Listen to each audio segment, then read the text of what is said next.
Our reporter Yankee Pollock is in court in Montreal right now. In fact, I just talked to him on the phone.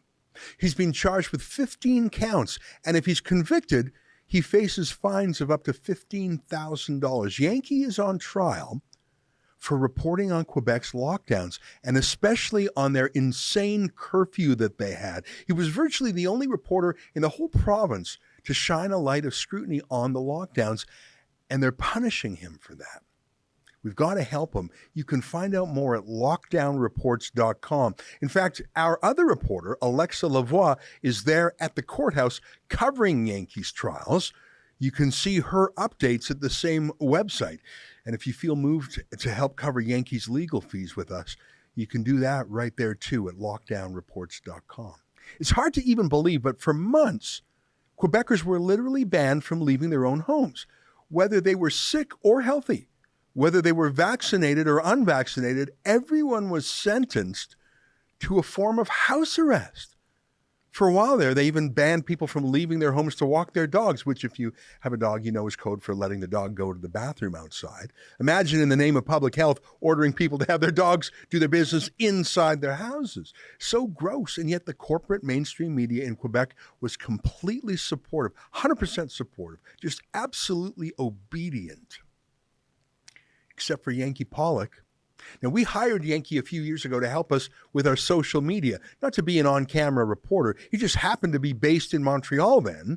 So when he was done his real job with us, he'd take his cell phone out and just step outside and document what the curfew looked like in Montreal. And it was riveting, and no one else was doing it. You'd think it would be a worldwide story, and indeed it was, but the Quebec media was not only submissive, they were supportive of the curfews, they loved the lockdowns, they cheered for them, just like they cheered Trudeau's invocation of martial law. And the police kept harassing and ticketing Yankee. And frankly, I'll be rude here, they were being assholes about it. Just take a look. Yeah. What's going on here? Oh, come on, the light is bright. What's going on here? Sir, what are you doing here? I'm filming. Okay, so do you have a piece of ID with you? Yes? Do you have a piece of ID with you? Yeah, I'm media. Yeah, we'll take a piece of ID with you, sir. Sure. Yeah, Go on okay. the sidewalk. Yeah. You cannot be on the street. Yeah, I'm in the middle of moving. You're talking to me. Can you not shine at it? I don't know who you are. No? I also don't know who you are. I'm Constable Robert, 6473. Okay. And who are you? I'm giving you my papers. No problem. Just... Okay. What? Who are you, sir? I'm with Rebel News. I'm not Media Juif. Who are you? What's your name? And badge number. Can you give me your name and badge number? Can you give me your name and badge number? You're supposed to give it to me. Media Juif? That means Jew media. I mean, Yankee happens to be a Jew, and I am too, actually, but I don't think any other Rebel News reporters in Canada are Jewish, actually.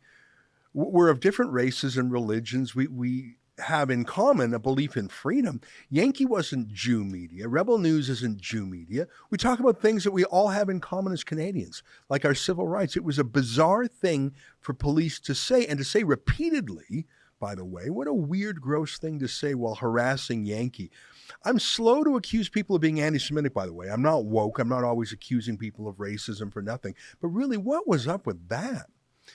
Anyways, the religious slur was just words. What truly bugs me was that they kept arresting him, or at least detaining him while ticketing him, and yet he did absolutely nothing wrong. Yankee faces 15 different tickets and charges totaling $15,000 in fines and penalties if he's convicted. There's no way he could possibly afford to pay that. There's no way he could even afford the lawyer to fight these charges. Obviously, we're going to cover the cost for him. Maybe you can help me at crowdfunding. But here's my point. Yankee didn't break the law, because the curfew had specific exemptions. Obviously, firemen and ambulance drivers could go out at night, obviously. And obviously, people who had night shift jobs. You can think of other obvious exemptions. And one of the exemptions, believe it or not, was for journalists.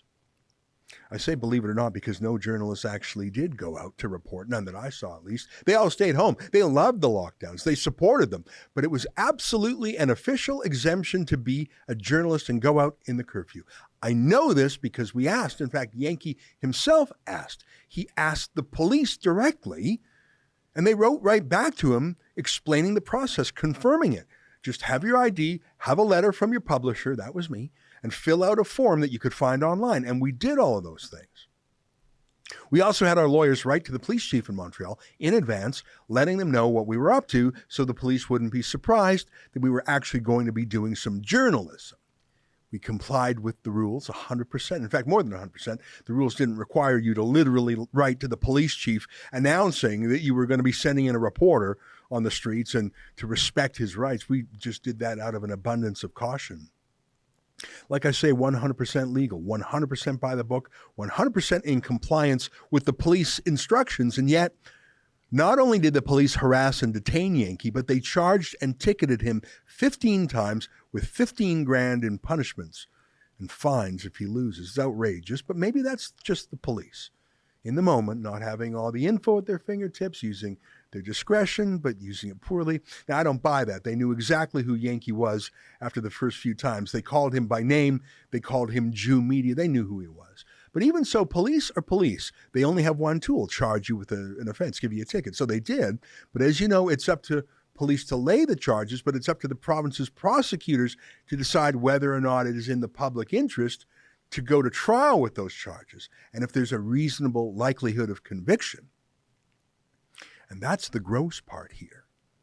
The police bullying of Yankee and our other reporters who went to Quebec, it was atrocious. Here's a reminder of some of it.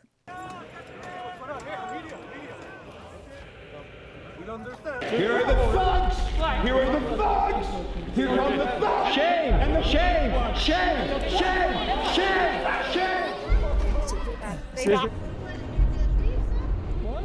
I'm with Rebel News. I'm not Media Juif.